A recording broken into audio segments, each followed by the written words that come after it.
All right, so this is called trig functions for any angle. Any angle, and then I want you to write and any radius.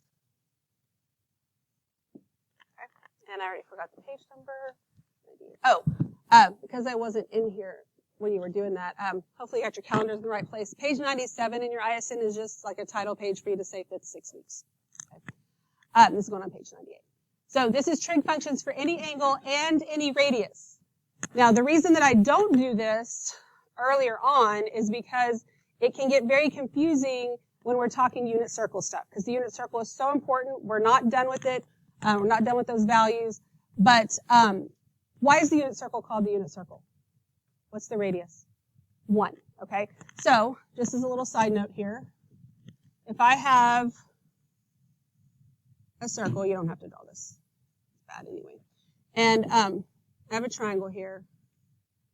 I know that this ordered pair is xy, right? That's true for any circle.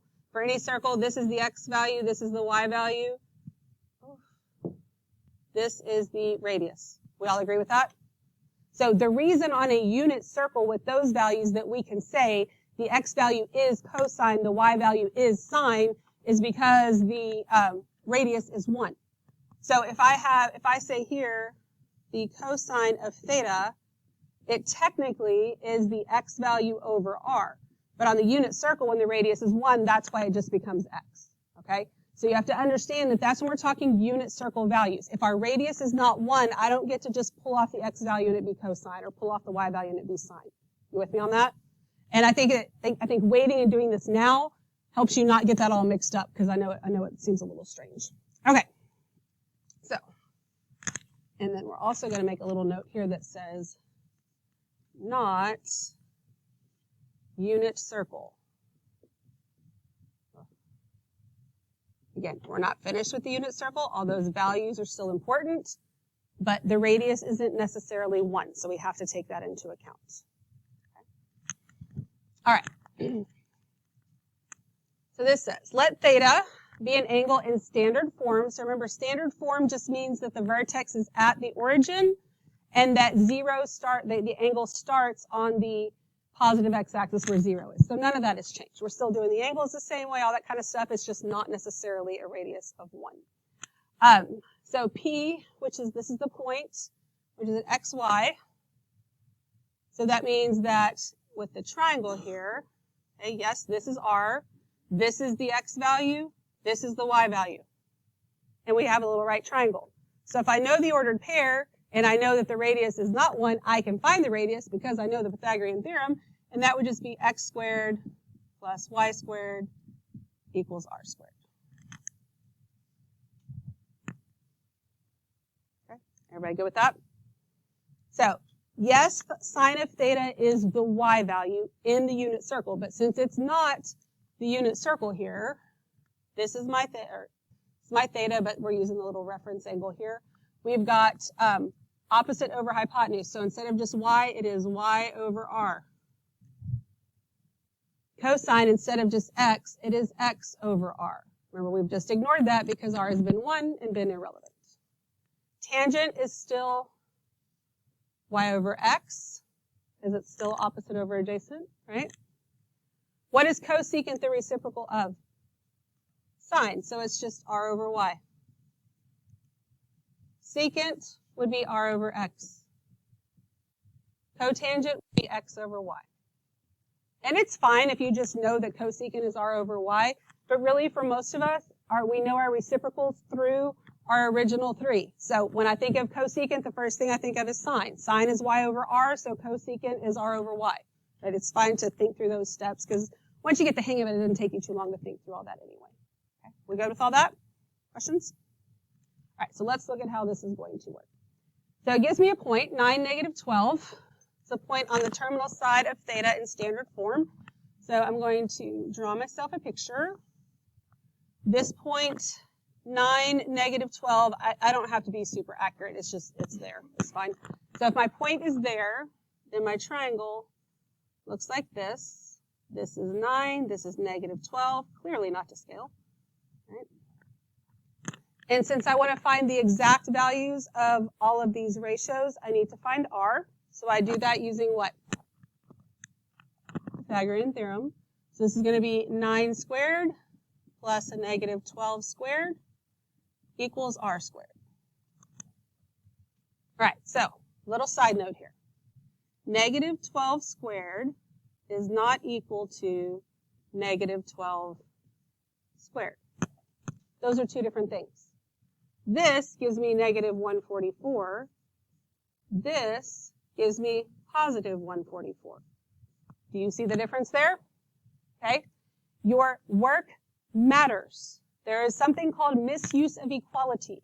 And I know that most of you, you think, well, you know what I meant, and I did it correctly. When you're looking at getting points on the AP exam, nobody cares what you were thinking and what you meant. It all has to do with what you wrote. So if I go from here to here and say, all right, well, that means that 81 plus, well, I know that when I square that's supposed to be positive, so I get 144 equals R squared. Now my work does not flow, because that's not what I wrote. What I did was correct. What I wrote was incorrect, and they don't match. You with me on that? And so it's not about me being nitpicky. It's about you actually writing what you're intending. So these parentheses here, super important when you are showing your work.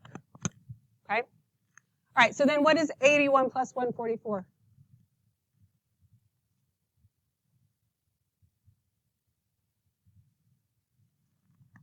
Anybody? Well, I know if I add, it's what? It's 225. Good. So R squared is equal to 225. So R is equal to plus or minus what?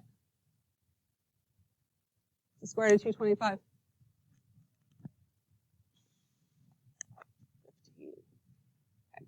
All right. So, and then I have to decide, is it plus or is it minus? Sometimes it makes a difference depending on what quadrant I'm in, but this is the radius, and the radius is always positive. So this is just the positive 15 part of that. Okay. So once I've got this, we did something very similar to this before, but it was a little bit different because we weren't so concerned with the quadrants and all that good kind of stuff. So now I'm just going to figure them out. Sine is y over r. My y value is negative 12. My radius is 15. And that's going to reduce to what? Negative 4/5. Good. I also think, have you ever pulled the wrong number off a graph before? I definitely have. And I'm not saying it happens all the time, but it's possible, right? And I know you know the difference. But it's not a bad idea, depending on what you're doing and what not. Maybe we write down x equals 9, y equals negative 12, and r equals 15. That way we don't look at the graph and pick the wrong number. Still doesn't guarantee we won't do something ridiculous, but maybe there's less of a chance. Cosine we know is x over r. So that is 9 over 15. And that reduces to 3/5.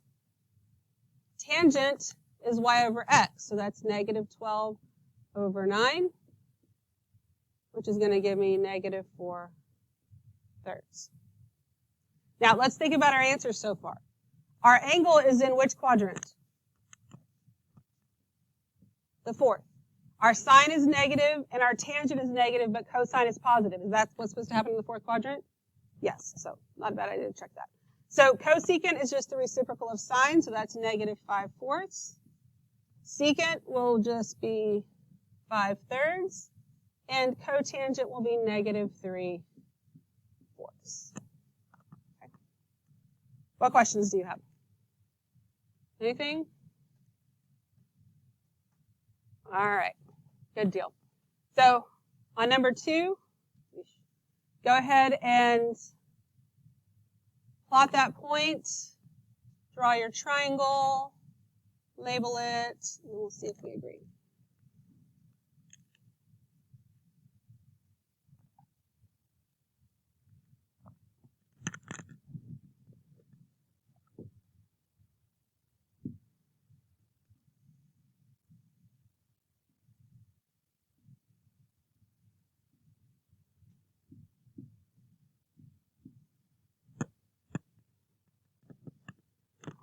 All right, you agree with my picture? I'm in quadrant 3. X value is negative 6. Y value is negative 2. All right, so now I need to find R. So I have negative 2 quantity squared plus negative 6 squared equals R squared.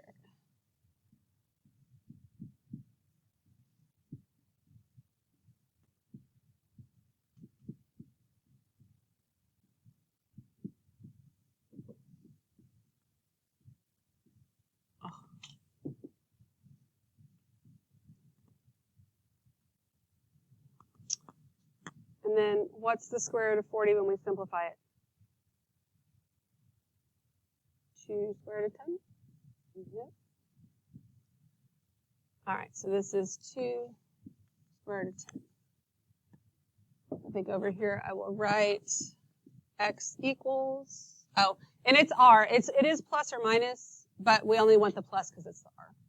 X is equal to negative 6. Y is equal to negative 2. R is equal to 2 square roots of 10. All right, sine y over r. That is negative 2 over 2 square roots of 10. So the 2's cancel out, which makes that just negative 1 over the square root of 10. Can I leave it like that? Nope. So I rationalize, and that becomes negative square root of 10 over 10. Cosine is x over r, so that's negative 6 over 2 square roots of 10. Knuckle is writing on this. So then I can reduce this. This becomes negative 3 over the square root of 10. So then when I rationalize, I get negative 3 square roots of 10 over 10. Tangent, y over x, so that's negative 2 over negative 6. It's positive 1/3. Any questions about those? So now that I have those, I can just use those for my reciprocal. So cosecant is a reciprocal of sine. I could take this, the reciprocal here of this one, and then I'd have to rationalize. But if I take the reciprocal here, that just gives me negative square root of 10, and I'm good. Same thing here. I don't think I want to pick this one, because then I'll have to rationalize. I'm going to pick this one, and that gives me negative square root of 10 over 3, and then this is just 3.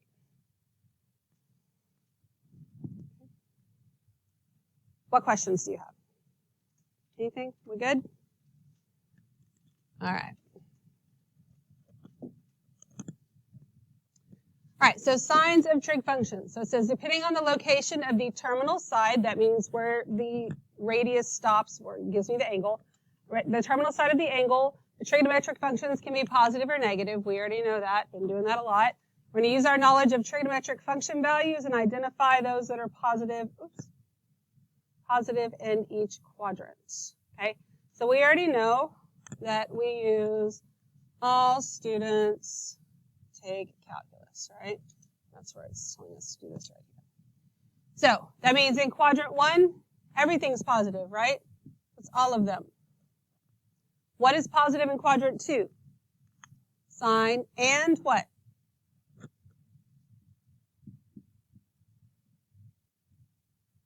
Cosecant, good. And it's reciprocal cosecant. Quadrant 3, that T is for tangent, so it will be tangent and what? Cotangent. And then quadrant 4 is cosine and what? Secant. Okay. All right.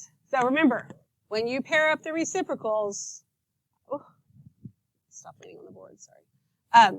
There's only one co in each pair, sine and cosecant, tangent and cotangent, cosine and secant. All right, so we're going to use that to help us with this. So it says if cosine is greater than 0, then which quadrant or quadrants could the terminal side of theta lie in? So cosine is positive.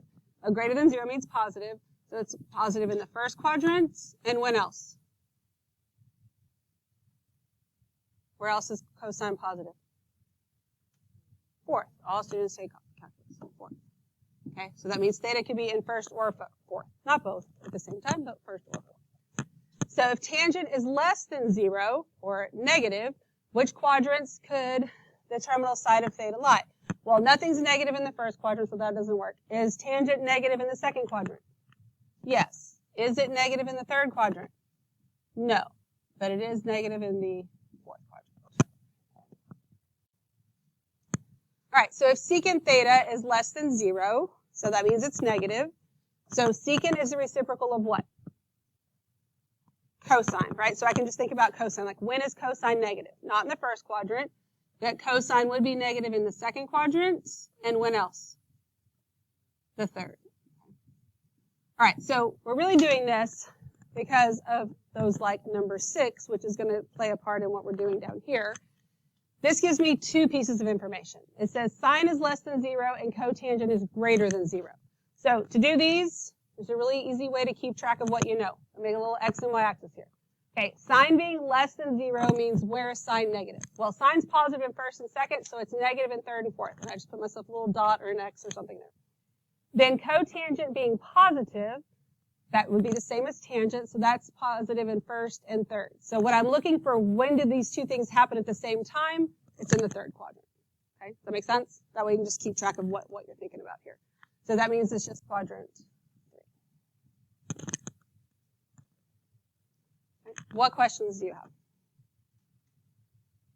have? Okay, so actually worked really hard to take off number 7, so we had more room to write on 8 and 9, and then I copied the wrong thing, and I even loaded the wrong thing in here. So we're going to skip number 7. If you have plenty of room to write, it's more about trying to cram in these tiny little things over here, but we'll be fine. So let's figure out what quadrant we're in first. So here's my little x and y. So cotangent is equal to -4. That means it's negative. So tangent is negative in the second and fourth quadrants. Then it says secant is greater than 0. Secant is the reciprocal of cosine, and cosine is positive in the first and the fourth, which means this is where we overlap, so we are in quadrant 4. So when we go to draw our picture, we draw it in quadrant 4.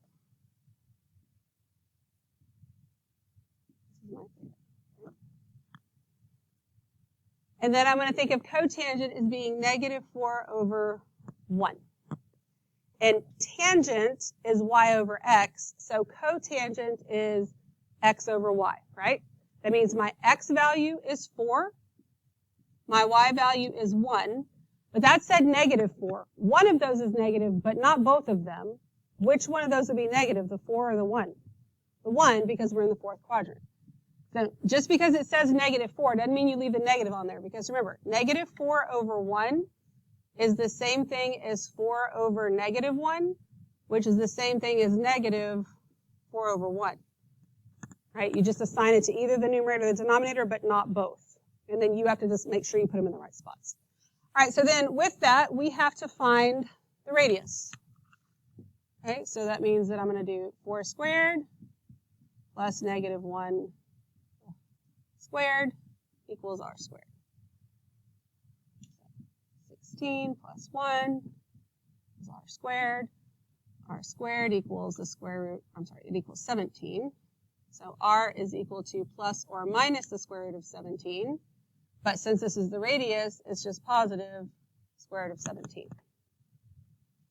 And then I can make myself a little note that x equals 4, y equals -1, and r equals the square root of 17.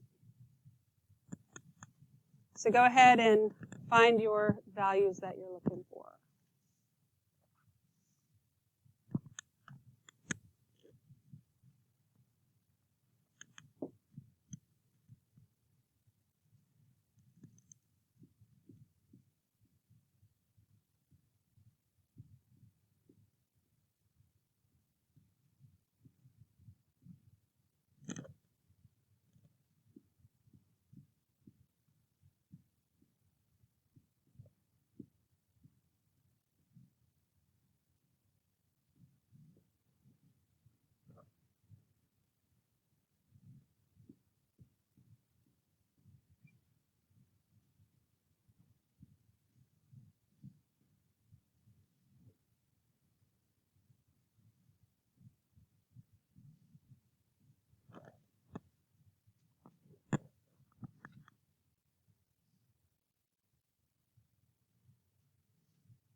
When you're done, check yourself with me, and then let me know if you have any questions.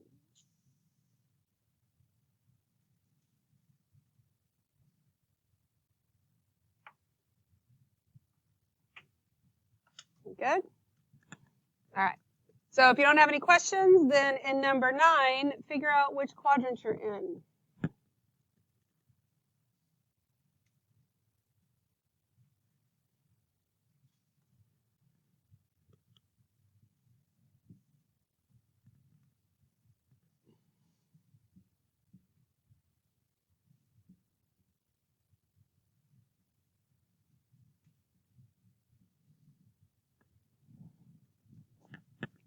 I think we're in quadrant 3. If you don't know how I figured that out, or you have a question, let me know. Cosecant is the reciprocal of sine. Sine is negative in 3 and 4. Cosine is negative in 2 and 3. So that's where they overlap. All right? So then get your triangle drawn and labeled.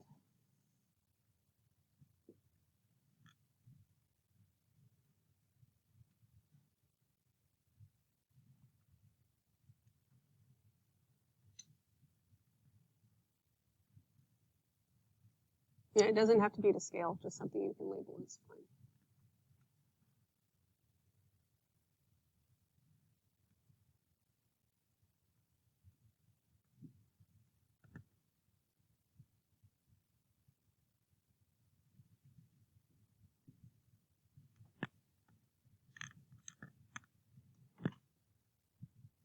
That. So cosecant is the reciprocal of sine. Sine is y over r, so this is r over y. R is always positive, so no, I know that the negative has to go with the 2, but it also makes sense because we're in the third quadrant. Okay, we good with that? All right, then find your x value.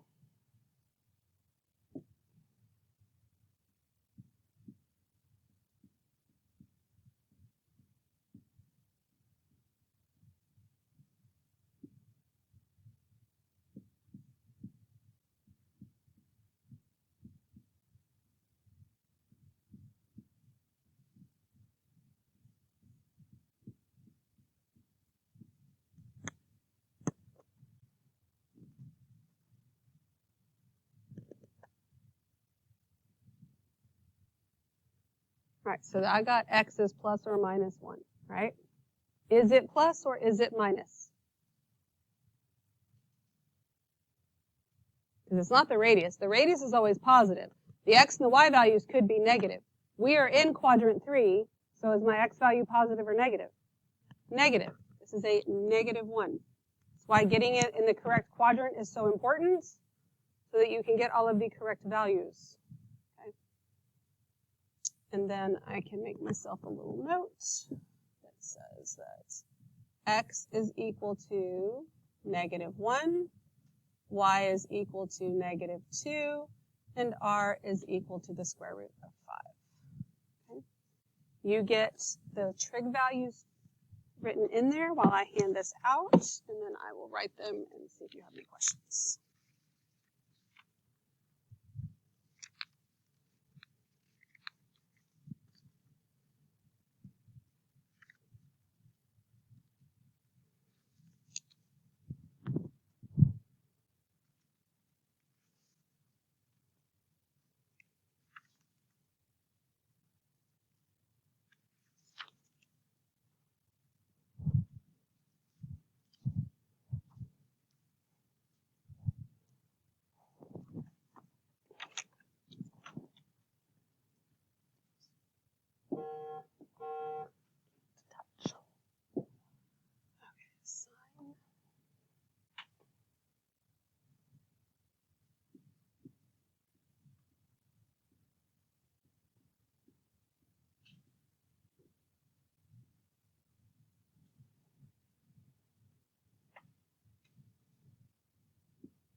values. Let me know if you have any questions about them. And then grab the piece of paper that I put on your table because I want to talk about that real quick. The front of this worksheet that I gave you is just like these notes. You got 2 that have an ordered pair and then 2 that give you values. You got to figure out your quadrants in both. Now look at the back. Not that any of you actually read directions, but don't let the directions confuse you. All it's asking you for are the values here. The back, these are just your unit circle values. You don't necessarily have to write anything but the answer. If it helps you to write something else down because it's your thought process, that's fine. But this is not like what we just did. The back is the unit circle. Okay? I want you to come up with these values without looking at a unit circle, without cheating, using your hand trick and your brain, okay? Because you have to practice that. So once again, the front, not unit circle. The back, unit circle. Make sense? We good? Okay.